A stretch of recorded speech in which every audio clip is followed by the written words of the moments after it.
காங்கிரஸ் கட்சி அப்படின்னா வந்து நேரு குடும்பத்தை, காங்கிரஸ் கட்சியுடைய தலைவர் யாராக இருந்தாலும் நேரு குடும்பம் சொல்படி தான் அவங்க வந்து கேட்பாங்கன்றது நிறைய விஷயத்தில் பார்த்துருக்கோம். அதே மாதிரி ஒரு விஷயந்தான் இப்போ சமீபத்தில் நடந்திருக்கு. காங்கிரஸ் தலைவர்கள் யாராக இருந்தாலும் சரி, ஆனால் நேரு குடும்பத்து சொல்படி தான் கேட்போம் அப்படின்றது காங்கிரஸ் கட்சியுடைய நிலைப்பாடு. அதே மாதிரி ஒரு நிலைப்பாடு தான் கர்நாடக காங்கிரஸ் கட்சி, அதாவது வந்து ஆட்சியில் இருக்கக்கூடிய காங்கிரஸ் கட்சி செஞ்சுருக்கு. என்ன அப்படின்னு சொல்லி பார்த்தோன்னா, வயநாட்டில் தான் ராகுல் காந்தி அவர்கள் அங்கே தான் எம்பி ஆயிருக்காரு. அந்த வயநாடு தொகுதி அப்படின்றது கொஞ்சம் காடு சார்ந்த தொகுதி. அது அங்கே ஒரு யானை தாக்கி ஒருவர் பலியாகிறாரு. அவருக்கு வந்து ஏற்கனவே அவர் ஒரு எம்பியாக இருக்கிறனால அவருக்கு எம்பி நிதியிலேருந்து அவர் கொடுக்கலாம். ஆனால் அவர் என்ன பண்ணுறாருன்னா, நேராக போய் கர்நாடக அரசுக்கு ஒரு கோரிக்கை வைத்து கர்நாடக அரசு மூலமாக நீங்கள் ஒரு 15 லட்ச ரூபாய் நீங்கள் கொடுங்க அப்படின்னு சொல்லிட்டு கர்நாடகா காங்கிரஸ் அரசுக்கு அவர் ஒரு அன்பான ஒரு கடிதம் எழுதுகிறார்.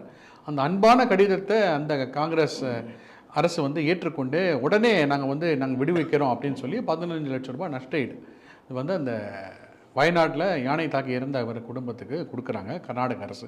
நடந்தது சம்பவம் கேரளா, வயநாடு. ஆனால் அதற்கு வந்து நஷ்டஈடு கொடுத்தது வந்து கர்நாடகா காங்கிரஸ் அரசு. இந்த செய்தி நீங்கள் எப்படி பார்க்குறீங்க?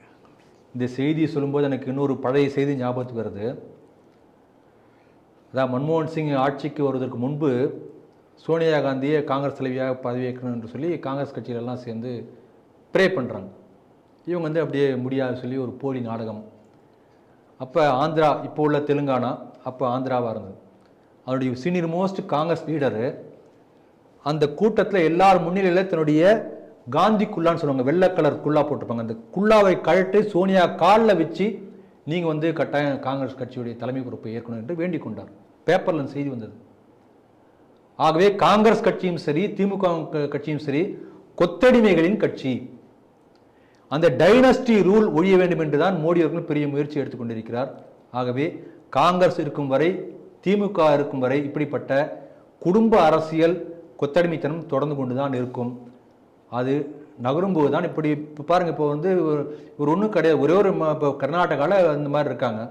நாளைக்கு இதே வந்து பிஎம் கேண்டிடேட்டாக இவங்க வந்துட்டான்னு வச்சுக்கலாமே, எந்த அளவுக்கு பவர் அப்யூஸ் ஆகும் பாருங்கள்.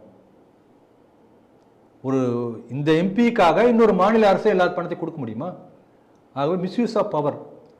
ஒரு குடும்பத்திற்காக எந்த அளவு கூட கவர்மெண்ட் மிஷினரி வந்து இறங்கி வேலை செய்யும், தவறாக முன்னுதாரணமாக இருக்கும் என்பதற்கு நல்ல உதாரணம் இது.